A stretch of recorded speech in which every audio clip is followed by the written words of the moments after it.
जय हिंद दोस्तों। आज मैं आपको हिंदी की इस क्लास में समास पढ़ाऊंगा जो आपके पेपर में 1 नंबर का पूछ लिया जाता है। ये क्लास ओनली 10th के लिए, जिसमें मैं आपको बताऊंगा कि बहुविकल्प में 1 नंबर में किस टाइप में पूछेगा, बहुविकल्प में। अब बहुविकल्प में कैसे पूछेगा, वो आपको एक वर्ड दे देगा कि इसमें आप बताइए कि समास कौन से, मतलब कौन सा समास है, इसमें समास के कितने प्रकार होते हैं, समास का क्या शाब्दिक अर्थ है और समास की परिभाषा, ये मैं आपको इस क्लास में बताऊंगा। ठीक है, तो हम सबसे पहले समझते हैं समास का शाब्दिक अर्थ। समास का शाब्दिक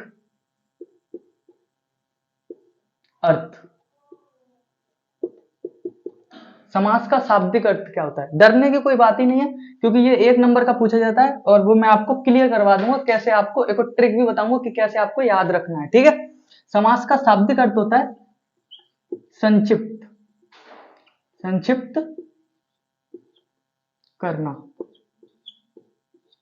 संक्षिप्त करना। अब क्या करना, जैसे कि आपको 2 या 2 से अधिक वाक्यों को दे दिया गया तो उनको संक्षिप्त वर्डों में लिखना, तो वो होता है समास। समझ में आ गया? अब इसकी परिभाषा क्या बनेगी, वो मैं आपको समास की परिभाषा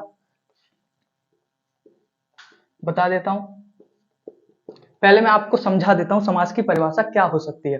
देखो, जब 2 या 2 से अधिक, 2 या 2 से अधिक वर्डों से मिलकर बना वाक्य को संक्षिप्त में जब हम लिखते हैं तो उसको हम समास कहते हैं। किसको कहते हैं? अब आप चाहें तो अपनी अलग से परिभाषा बना सकते हैं। मैंने आपको इसका अर्थ बता दिया, शाब्दिक अर्थ, कि संक्षिप्त करना होता है। ठीक है, अब क्या होगा, इसकी परिभाषा क्या बनेगी, बनाते हैं। 2 या 2 से अधिक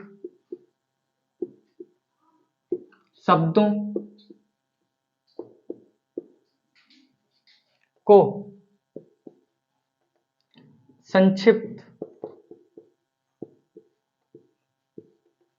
संक्षिप्त में करना समास कहलाता है, कहलाता है। अब क्या समास कहलाता है? 2 या 2 से अधिक शब्दों को, 2 या 2 से अधिक शब्द हैं, उनको हमने संक्षिप्त में कर दिया। अब जो हमने प्रक्रिया की है, अब हमने उनको संक्षिप्त में किया है। एक जैसे कि 4 राहों का रास्ता, तो हमने 4 राह थे, उसको हमने छोटे वर्ड में बोल दिया चौराहा। तो उस जो प्रक्रिया हुई तो उसको हमने बोल दिया समास। समझ में आया? अब समास के प्रकार क्या होते हैं वो मैं आपको समझा देता हूँ। आप चाहे इस परिभाषा लिख लीजिए, ठीक है, और कॉपी पेन लेकर जरूर बैठे, जिससे आपको समझ में आए। आप इसको बस इतना समझ लीजिए, संक्षिप्त करना, बस। ठीक है, परिभाषा आपको मैंने बताई दी है, आप खुद से बनाना सीखिए। ठीक है, अब मैं इसको मिटा देता हूं।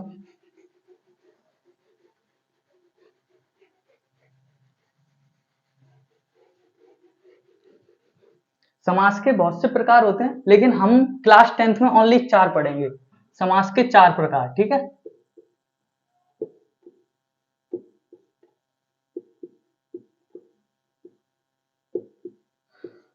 अब वो कौन कौन से होते हैं?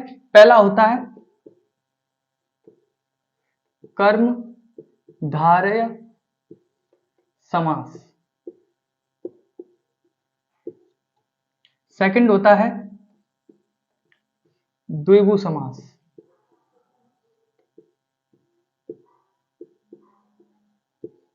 थर्ड होता है, ये आपके ओनली यही पेपर में पूछे जाएंगे, द्वंद्व समास। और आपका फोर्थ होता है लास्ट, बहुव्रीहि समास। ठीक है, ये 4 प्रकार के होते हैं समास। ये आपके होते तो बहुत से, मगर हमारे पेपर में कौन से पूछे जाएंगे, ये 4 प्रकार के। चलिए अब हम समझते हैं कर्मधारय समास। अब कर्मधारय समास क्या होता है? इसमें उपमान और उपमेय आता है। मैं शॉर्ट से बता रहा हूं जिससे आपको पता चल जाए, बस याद करना है। उसमें आपसे पूछ लिया जाएगा कि कर्मधारय समास है, कौन सा समास है, परिभाषा नहीं पूछी जाएगी, तो उस हिसाब से बता। इसमें उपमान और उपमेय। अब उपमान और उपमेय हो गया क्या, तो मैं वो आपको बता देता हूं। आपने पढ़ा होगा अलंकार, रूपक अलंकार, उपमा अलंकार, उत्प्रेक्षा अलंकार, तो उसमें आता है उपमान और उपमेय। ठीक है, चलो समझते हैं उपमान और उपमेय क्या होता है। ठीक है, अब उपमान क्या होता है? जिससे तुलना की जा रही हो, जैसे कि अगर मैं कह दूं चंद्रमुख, चंद्र के समान मुख, अब हम किससे तुलना कर रहे हैं, जिससे हम तुलना कर रहे हैं वो हो जाएगा उपमान। अब जैसे कि मैंने लिख दिया चंद्र मुख, क्या लिख दिया, चंद्रमुख, चंद्र, चंद्रमा के समान मुख। अब किसकी तुलना कर रहे हैं और किससे कर रहे हैं। अब आप उपमान की अगर परिभाषा समझेंगे, उपमेय की तुलना जिससे की जाती है वह उपमान कहलाता है। उपमेय क्या हो गया, मुख, किसी के हम चेहरे की तो तुलना कर रहे हैं। अब किससे कर रहे हैं, चंद्रमा, चंद्रमा इसमें उपमान हो गया और मुख हो गया उपमेय। ठीक है, अब यही हमारा पहला कर्मधार समास का उदाहरण भी हम लिख सकते हैं। ठीक है, उदाहरण में आपको मैं बता दे रहा हूं, समझते हैं उदाहरण। चंद्र मुख, अब चंद्रमुख का अर्थ क्या था, चंद्रमा के समान मुख। जैसे कि एक और उदाहरण ले लेते हैं, श्वेत वस्त्र। अब श्वेत वस्त्र, अब श्वेत क्या है, उपमान, सफेद, सफेद से तुलना की गई, वस्त्र क्या है, उपमेय।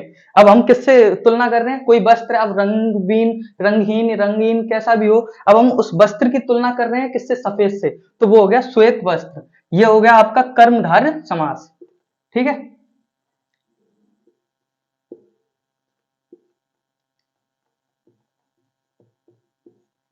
ठीक है, समझ में आ गया, चंद्रमुख। अब आपको कर्मधारय समास शॉर्ट में इतना याद रखना है कि किसी भी समास में, कोई भी समास आपको शब्द दे दिया है, उस समास शब्द में अगर उपमेय और उपमान है, यानी कि किसी से तुलना हो रही है, तो आप समझ सकते हो कि ये क्या है, कर्मधारय समास। ठीक है, अब हम समझते हैं आगे द्विगु समास। अब सेकंड समझते हैं द्विगु समास।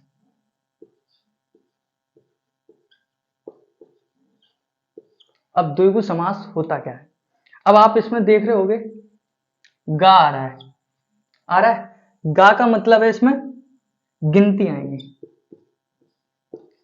गिनती। मैंने आपको स्टार्टिंग में उदाहरण दिया था चौराहा, तिराहा, दशानन।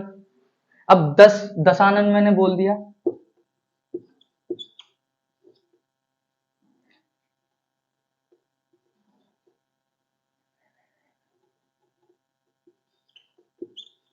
दशानन। अब इसमें 10 आ रहा है, यानी कि गिनती आ रही है। द्विगु समास में क्या होता है, गिनतियां आती हैं। अब किस में आती हैं, पहला पद गिनती का होता है इसमें, इसमें पहला पद गिनती का होता है। समझ में आ गया। अब गिनती मतलब आप जानते होंगे 1 2 3, 1 2 3 4, हम इंग्लिश में 1 2 3 बोलते हैं, हिंदी में 1 2 3 4। आपको 1 2 3 4 में ही लिखा आएगा, गिनतियां आती हैं। दशानन हो गया, चौराहा हो गया, तिराहा हो गया। ठीक है, तिराहा 3 रास्ते, चौराहा 4 रास्ते, दशानन जिसके 10 आनन, आनन मतलब मुख, चेहरा, सिर, कुछ भी बोल सकते हैं। ठीक है, अच्छे से लिख देता हूं उदाहरण में।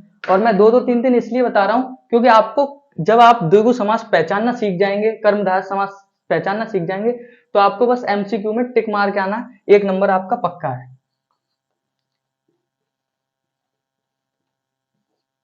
उदाहरण, चौराहा, तिराहा, दशानन। ठीक है, चौराहा 4 रास्ते हो, तिराहा जिस 3 रास्ते हो, दशानन 10 मुख वाला। ठीक है, अब आगे समझते हैं द्वंद्व समास, द्वंद्व समास। इसका स्क्रीनशॉट ले लो आराम से।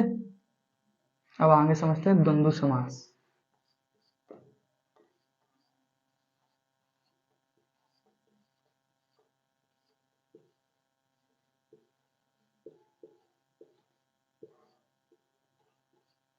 द्वंद्व समास। अब देखो द्विगु समास और द्वंद्व समास सेम से लगते हैं, द्विगु और द्वंद्व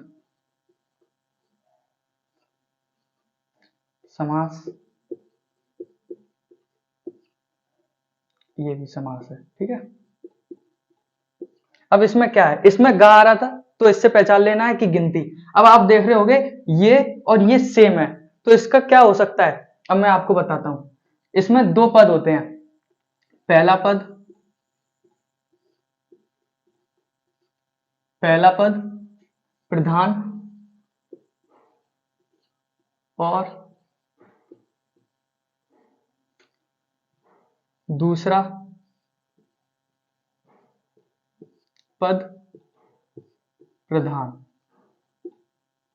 आप इस तरीके से समझ सकते हो। अगर गा आ गया तो ये नहीं मतलब उसमें गिनती आ गई तो द्विगु समास है, और ये डबल डबल बार आ गया यानी कि पहला पद और दूसरा पद दोनों ही प्रधान होंगे। अब ये कैसे होगा वो मैं आपको बताता हूं, ये कैसे मतलब उदाहरण इसके क्या क्या होंगे समझते हैं आगे। उदाहरण इसके,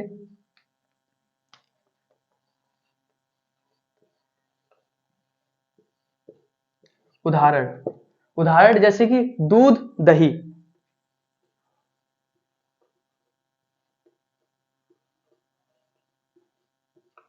ठीक है, दूध दही, समझ में आ गया। अब इसमें क्या मतलब पहला पद भी प्रधान है, कोई चीज इसमें ये तो है नहीं है कि किसी से हमने तुलना की हो या इसमें कोई गिनती आ रही हो, ऐसा तो कुछ है नहीं है। इसमें पहला पद भी प्रधान है और दूसरा भी पद प्रधान है, समझ में आ गया। दूसरा उदाहरण ले लेते हैं, गांव शहर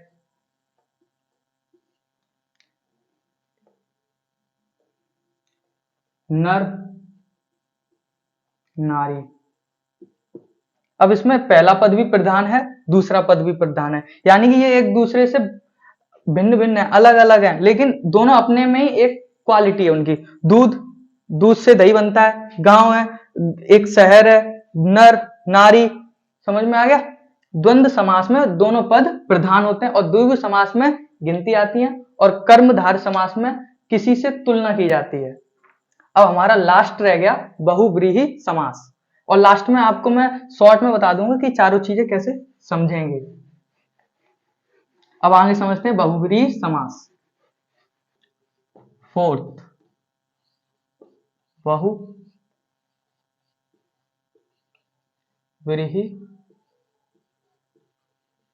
समास। बहुव्रीहि समास में क्या होता है, पहला व दूसरा पद प्रधान ना होकर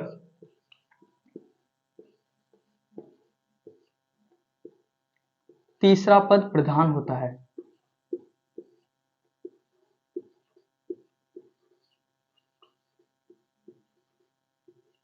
प्रधान होता है।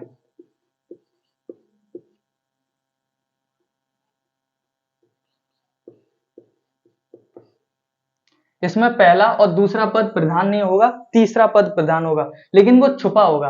अब कैसे, उदाहरण में हम समझते हैं।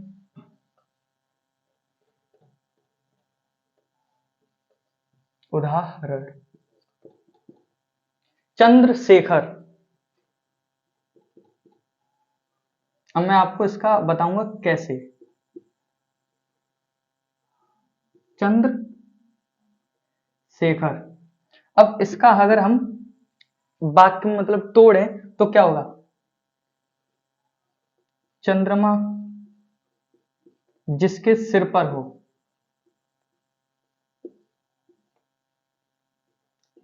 सिर पर हो, चंद्रमा जिसके सिर पर हो।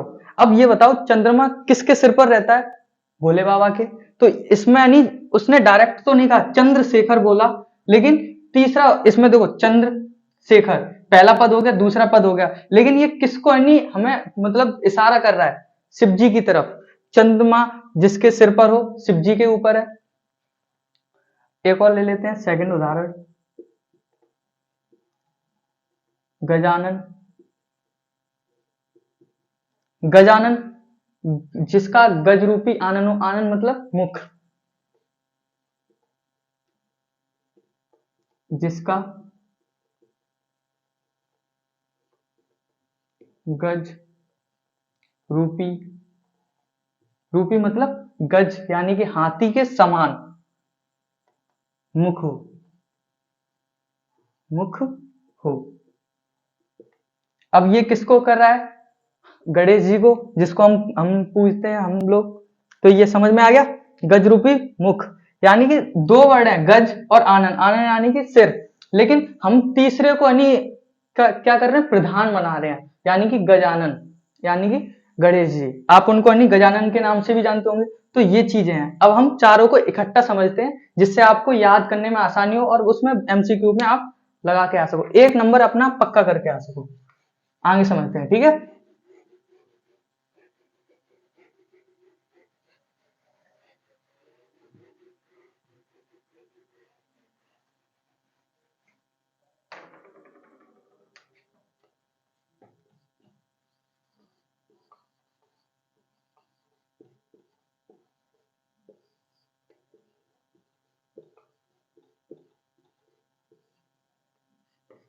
कर्मधारय समास, दूसरा द्विगु समास,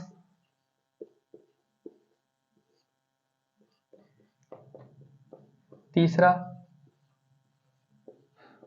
द्वंद्व समास, चौथा बहु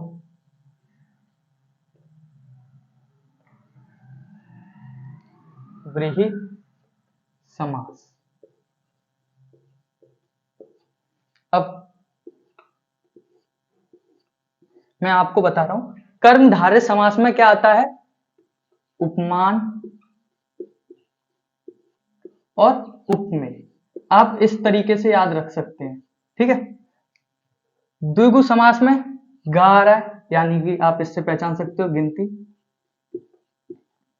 पहला पद होना चाहिए, लेकिन पहला पद गिनती का होना चाहिए। द्वंद्व समास में इसमें दो आ रहे हैं, यानी कि इसमें पहला व दूसरा पद समान प्रधान, पहला व दूसरा पद प्रधान होना चाहिए। और बहुव्रीहि समास में पहला व दूसरा पद प्रधान ना होकर तीसरा पद प्रधान। समझ में आ गया? अब मैं आपको समझा देता हूं। मैंने आपको समझाया कर्मधारय समास, उपमान और उपमेय, यानी कि एक चीज की दूसरी चीज से तुलना करनी चाहिए। उपमेय क्या होता है? जिस वस्तु की हम तुलना कर रहे हैं। उपमान क्या होता है? जिससे हम तुलना कर रहे हैं। जिसकी और जिससे में बहुत अंतर है।